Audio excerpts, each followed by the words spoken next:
Hello everyone, today I'll show you how to put a red line symbol on your PDF file using Adobe Acrobat Pro. This is a PDF file and I'll draw here horizontal red line.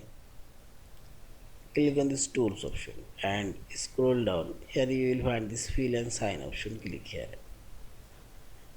and here you will find this line option. Click here and put your line here and increase this line.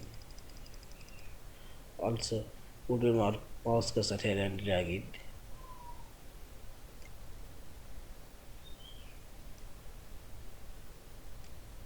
and this color option, and so you will select a red color and see this a red line now added here. In this way you can add as many as red line or other color line you want.